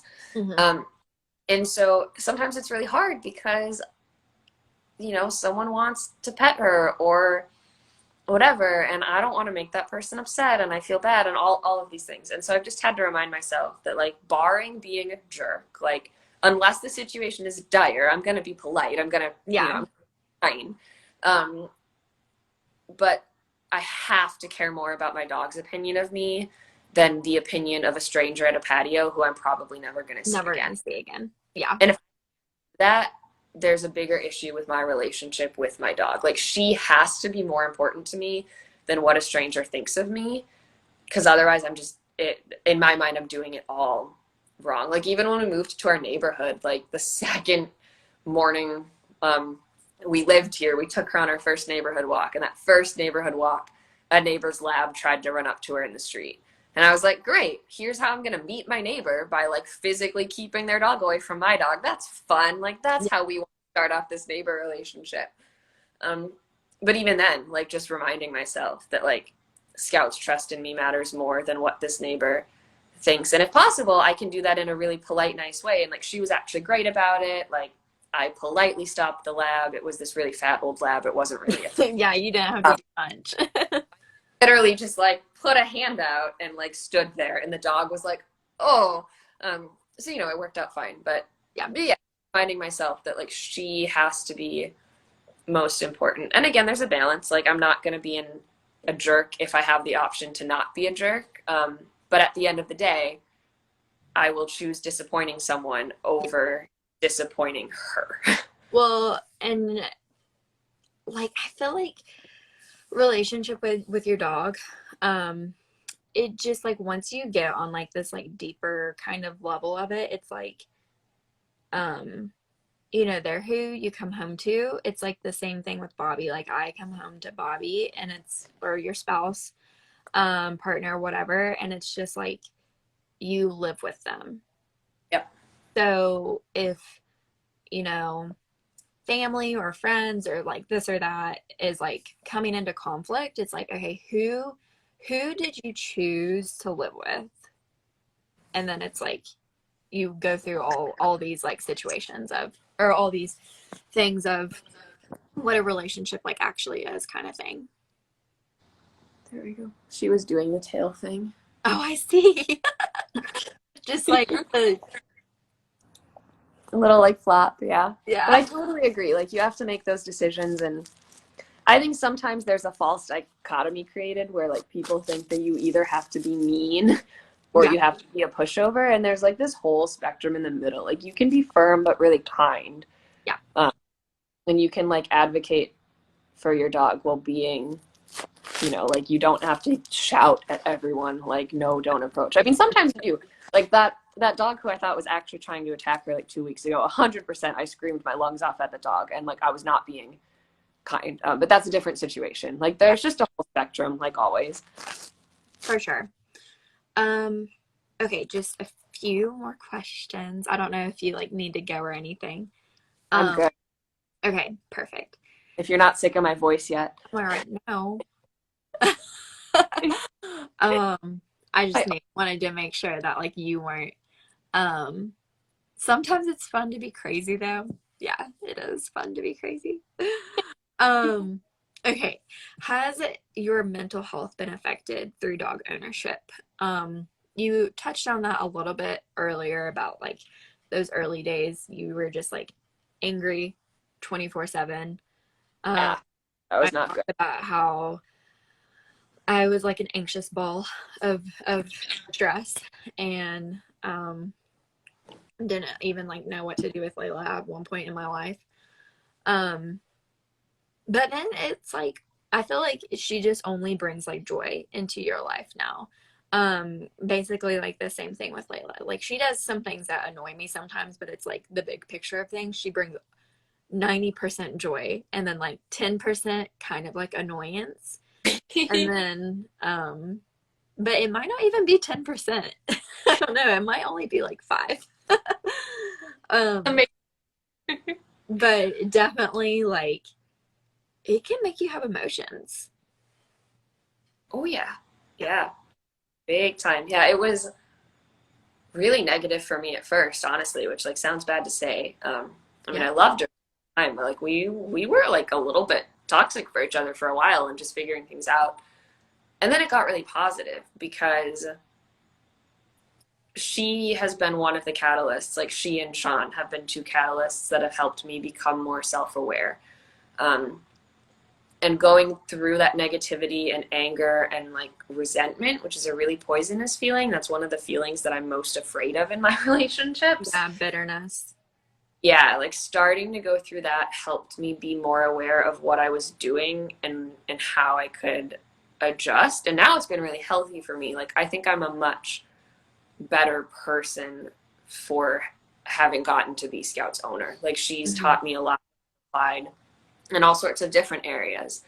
Um, yeah, it's weird. It was like a big dip for a while, and like now I think it's helped me a lot. And I'll never say that she only brings joy because like there are definitely moments where I am overwhelmed or like once in a while just exhausted and I'm so cozy in bed and the thought Yeah. of getting like let her out to pee one more time feels like too much, which is so silly. Like I realize how lazy that sounds, but we just all have these moments where Yeah.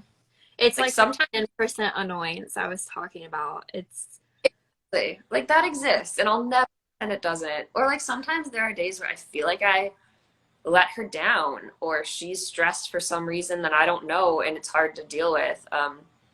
But most of the time it is really fun. Like I got her to have fun with her and yeah.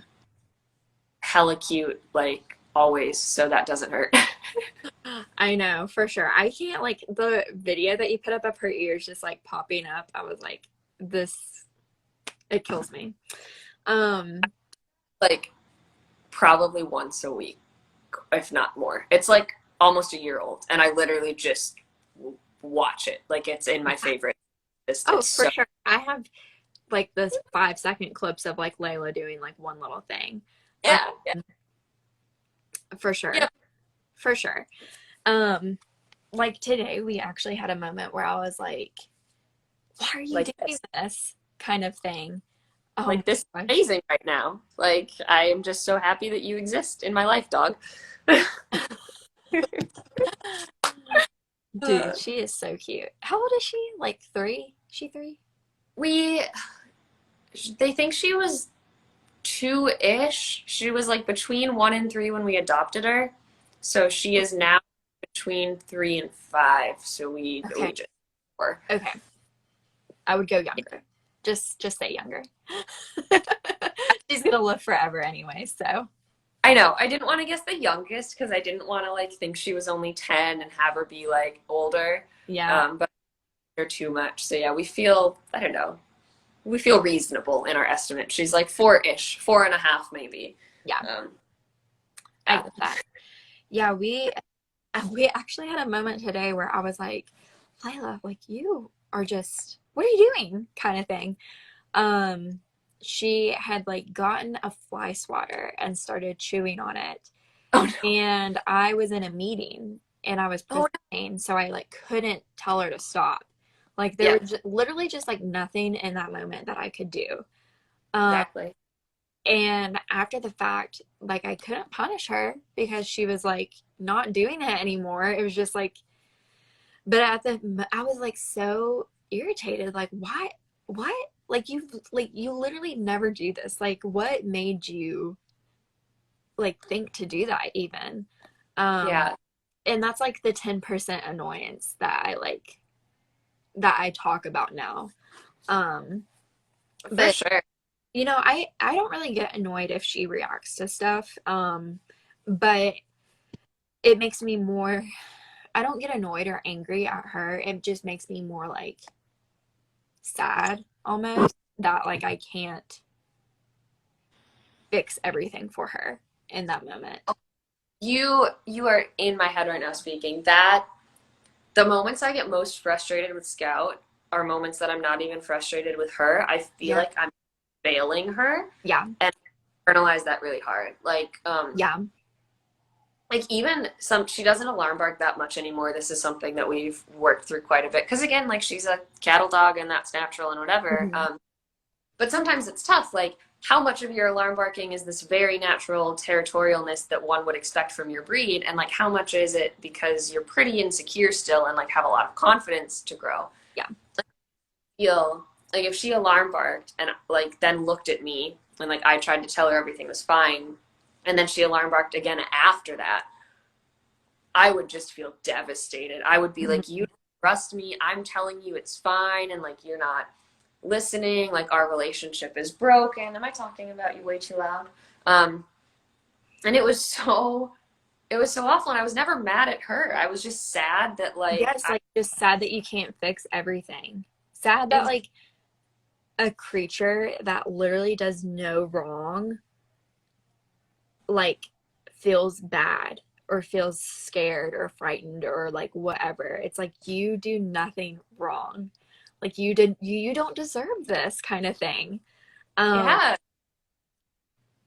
and I feel like super passionate about like I just like I've had really bad feelings before of like anxiety, depression, and whenever someone else feels that way and like I know them personally, I'm like you don't deserve this. And like that's like part of the reason that I'm like so passionate about it is because I felt that way. And like I don't think anyone, like regardless of like anything, just deserves to feel like some of the places that I've been before. It's just like, or some of the places that like family members that I've seen, like people just don't deserve that. um which is why I'm like so passionate about like taking care of your mental health. And then also like taking care of Layla's mental health, like making sure that she's in like a calm state of mind. It's like anytime that she flees and is like so frightened to the point that she's like pulling and like almost like hyperventilating, just like breathing so hard. Um, I'm just like, you don't deserve this. You do nothing wrong. Like you do not deserve this. And it's like once you have one of those moments, um, which we had, it's like I'm going to do everything in my power for you not to have this feeling ever again, or at least this intense. So It's awful. It's just this. I mean, I think just like a week and a half ago, shortly after that dog ran at her, who like was really scary. mm-hmm. I was talking to a friend, and I just started crying that I like can't protect her from everything. Yeah. Because I can't, and I can show her that I'm always on her team. Like there very well might be a situation where I physically can't keep another dog away. Like that could happen. I'm a small person. The dog could be crazy. Like the probability's not high, but like it could happen. And so I used to view things as like I must advocate for you perfectly all the time, or I'm letting you down. Mm-hmm. And then I conversations with really wonderful people and just like processing has gotten me to a healthier point of I can't control everything, but whatever it is, we'll face it as a team. And yeah, that was a really good outlook. I needed that because I used to feel like I was failing her Mm-hmm. if she had to endure something. And now it's like, okay, well, I'm not making you go through this. Like, I wish I could take it away, but I can't. But what I will do is fight like crazy on your side, and like we'll figure it out. And that helped a lot because like that dog almost got to her. Like if its owner hadn't come out of his house and like grabbed it at the second it did, like it might have reached her. It just did not care about me. Mm-hmm. Like all of the things that usually work really well. And of course I forgot my pepper gel on that specific, like, of course the walk that I don't have it. So I didn't have like pet corrector or anything on me. He like did not care about me. Like I was afraid of being bitten. He got so close to getting to her, and she was just unaffected by it. Like she asked to play after like she initiated the play like 30 seconds later, and then wasn't any more anxious around other dogs. And again, it's an anecdote, but like I think the reason was because even though I wasn't doing a perfect job, I was showing her loud and clear that I was working your hardest. I am in like 200% right now. Yeah. And it's like if that isn't enough, then it isn't enough. But I'm showing you that like I'm fighting for you. I'm on your side. And sometimes that's all we can do. But yeah, it's so hard. I just wish I could take it away. I just wish I could be like make her and everyone I love, like you're saying, just always comfortable and happy. And can you tell she never gets any affection ever? Clearly, she is very. She's like, what is going on? If I stop petting her, she has to make it very clear that actually she'd like to be pet still. But yeah, that's a huge thing. It's so hard. Even just like when like when Sean gets sad, like I just when Sean struggles with something, I just feel like I'm losing my own mind. Like it's Yeah. so hard for people that we care about so much. It's so silly. I mean, no one deserves it, but it's easier to say that the people we love deserve it less. Yes, Like, especially don't deserve it. yeah, like I'd rather be the one who's sad in those moments. Yeah, But like it doesn't work that way. I know. Like that one time that Layla just, it was so intense. I was like, I will take this times 20 for you, and I will have it for 20,000 days just so that you will never have to feel this again. Yeah, Um, exactly. And I think there's an element with our dogs too that like I got a few questions after I talked a bit about that one specific dog situation. Oh, here mhm. you have 90% joy. Like I just can't handle it. I love when she wants to be touching me. Um, I got a handful of questions that were really, really fair questions about like, well, like, what if you get bit?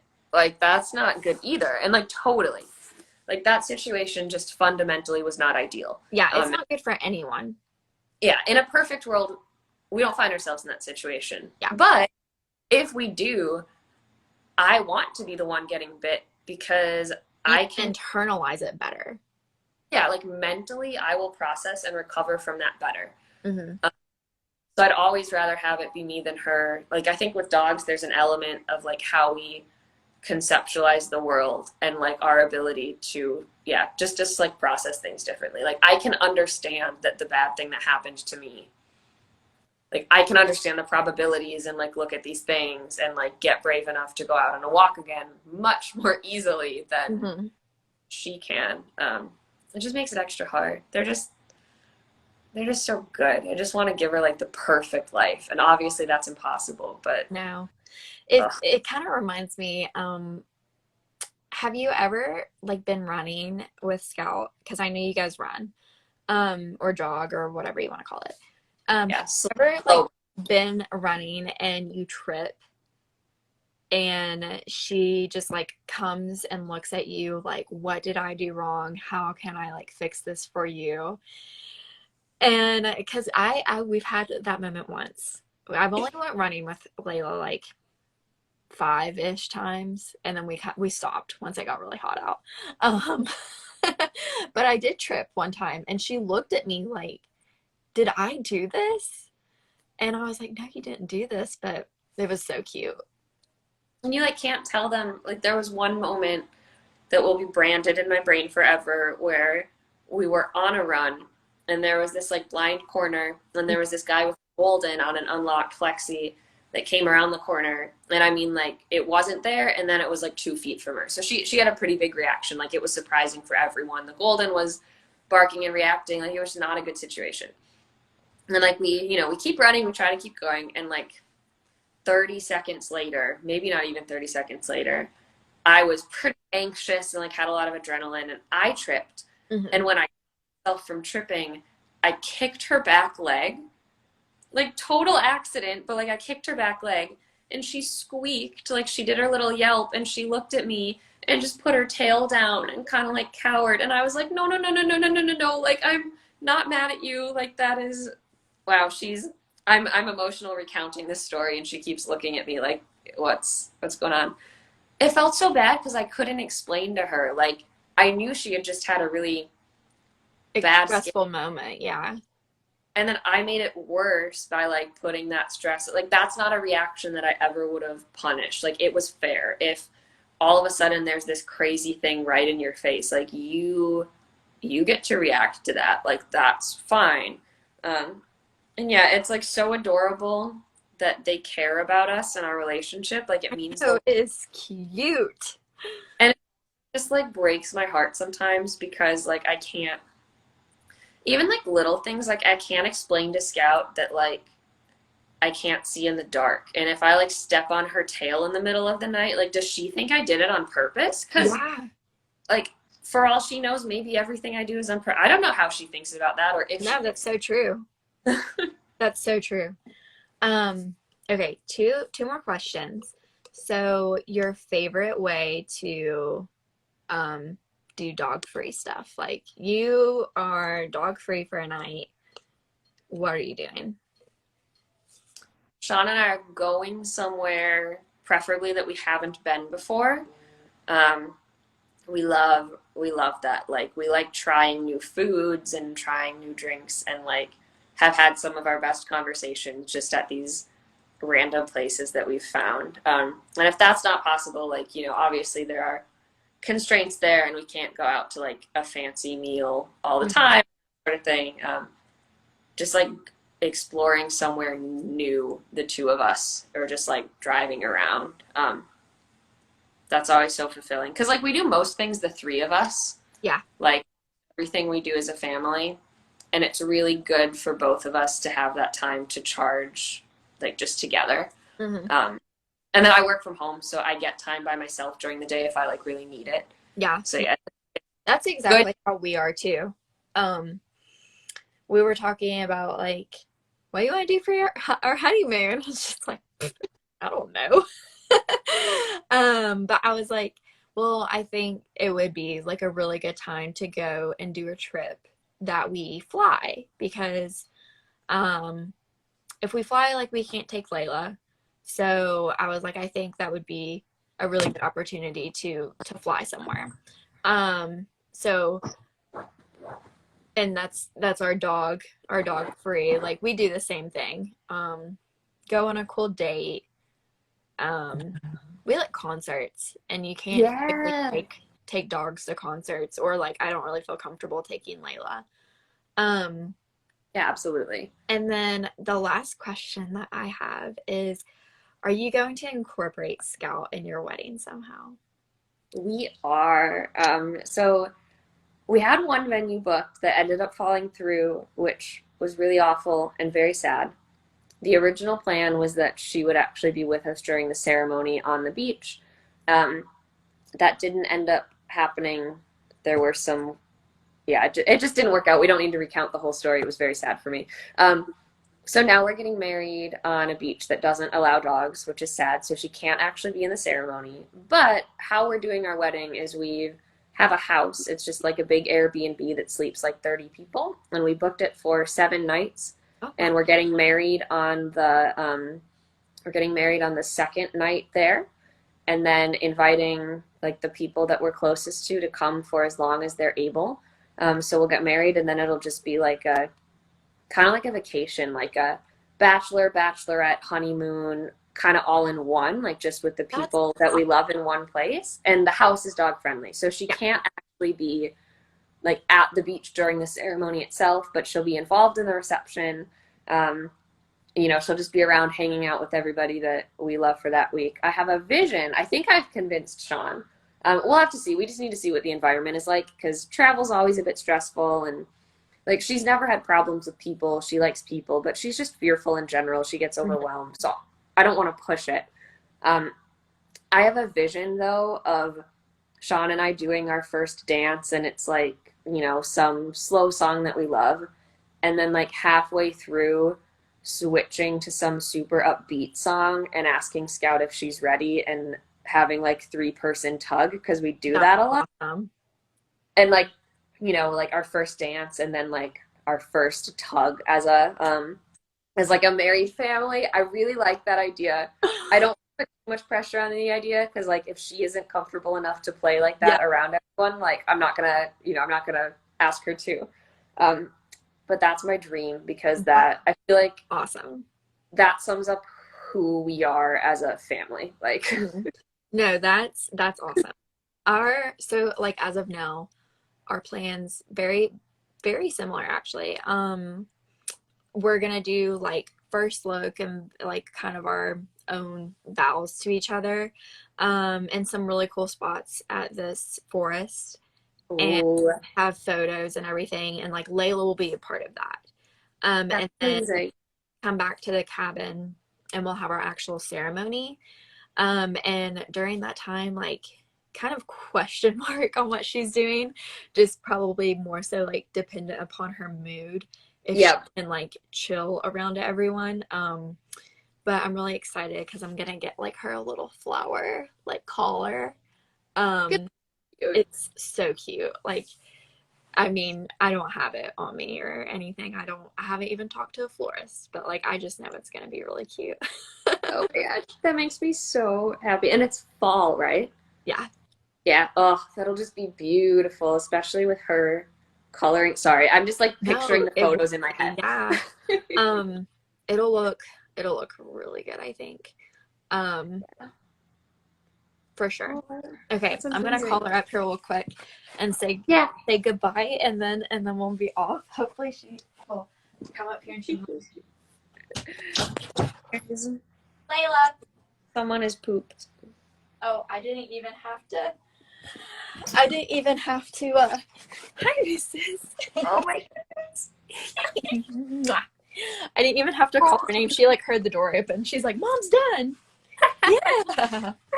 Oh, I love it. I love it so much. You want some butt scratches? She's so I pretty. got an iPad and she's like, "What is this toy?" And like, "Why are you paying attention to it instead of me?" That's been the past like 2 days. Yeah. Oh, I love it. This was way too fun. I feel like I could talk dogs with you for like 24 hours probably. We would just keep going. Seriously. We definitely would. It's funny because I feel like we like have a lot of the same principles, but our dogs are like totally two different ends of the spectrum. Like Layla is very much social and like super she gets really aroused from like energy. And then Scout is kind of just like more like reserved and like what in the areas that she gets like excited and aroused, Scout is like more reserved, I feel like. So two different ends of the spectrum, but like we're using like similar tools to kind of like meet in the middle, which I think is awesome. I love it. I always love hearing about different dogs. And like that's one of the reasons I can't answer questions straight is like the reason we do everything the way that we do is because of who Scout is and what our life is like. And that looks different for everyone. But it's so fun to meet people who like we align on so much and we just apply it to our different dogs and our different lifestyle. And that's like such a fun, I don't know. I could just have those conversations all day. Like it's so fun for me. Oh, for sure. For sure. But yeah, I've had a ton of fun talking to you. It's been so great. I'll post this video tomorrow. Awesome. Okay, Layla. Tell them bye. Bye, Layla. Bye. She's like, big stretch. It's bedtime, y'all. For real. Okay, good night. Good night. Thank you. Bye.